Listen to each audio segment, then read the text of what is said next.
ومن شر غاسق إذا وقب ومن شر النفاثات في العقد ومن شر حاسد إذا حسد. بسم الله الرحمن الرحيم. اللهم صل على سيدنا وعلى آله وسلم. بسم الله الرحمن الرحيم. قل أعوذ برب الناس ملك الناس إله الناس من شر وسواس الناس الذي يوسوس في صدور الناس من الجنة والناس. بسم الله الرحمن الرحيم. اللهم صل على سيدنا وعلى آله وسلم. بسم الله الرحمن الرحيم. الحمد لله رب العالمين الرحمن الرحيم مالك يوم الدين إياك نعبد وإياك نستعين اهدنا الصراط المستقيم صراط الذين أنعمت عليهم غير المغضوب عليهم ولا الضالين آمين.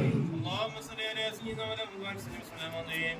الله لا إله إلا هو الحي القيوم لا تأخذه سنة ولا نوم له ما في السماوات وما في الأرض. من ذا الذي يشفع عنده إلا بإذنه يعلم ما بين أيديهم وخلفهم لا يكون بشيء من علمه إلا بما شاء.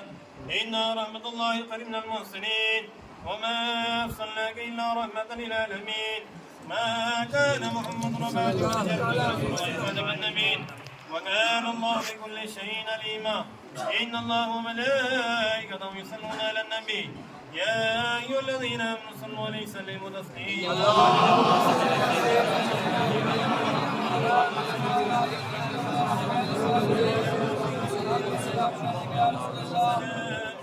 الحمد لله رب العالمين. الفاتحة. آمين آمين آمين آمين آمين آمين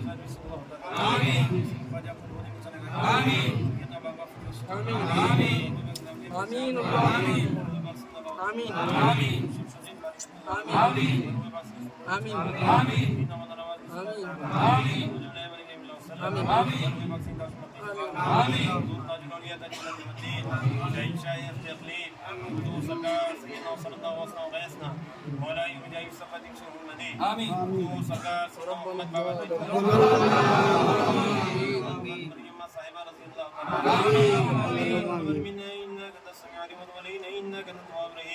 فضل يا رب محمد مصطفى के बख्शिदे जुल्म खता फिर वासा सदीक कुर्बान फरमा अहले बैत दिमाग साहब सफा हुदूद आलम तसद्दुक ऐ मेरे मौला करम का सैयदा के वासा मेरे संग मौला के सैयद शुहदा मा सफा के करबला हमारी मुश्किलें ऐ मौला करबला हमारी मुश्किलें अंबिया और औलिया और असफिया के या इलाहुल आलमीन कर मेरी दुआ आमीन मा बदा जुदीन ताजोर आमीन वालन की शहंशाह ताजवाना आमीन सुबह तेरी जानिब दुआ आमीन वला हुकूमत की मका सदका अदा फरमा आमीन हुकूमत की मसाइब रज़ियल्लाहु की बारगाह में हाजिर आमीन फरमाइए आमीन बीबी रसूल ताजोर का सदका अदा फरमा आमीन खैरात अदा फरमा आमीन हाजिर तमाम के आप रहम आमीन गैर हाजिर तमाम के आप रहम आमीन जितने लोग आपकी बारगाह में दिलों में जो भी देख जाए तमन्ना पूरी लेके आपकी बारगाह में हाजिर हुए तमाम ने को जायज़ तमन्ना पूरी फरमाई आमीन भाइयों को माफ फरमाई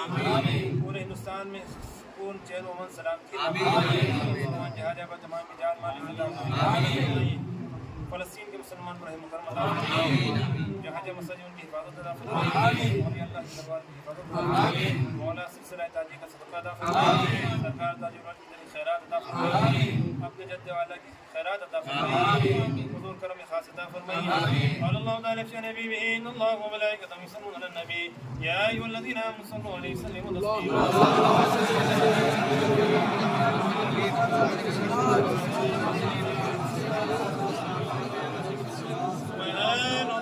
رب العزة عما يصفون وسلام على المرسلين والحمد لله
Gracias.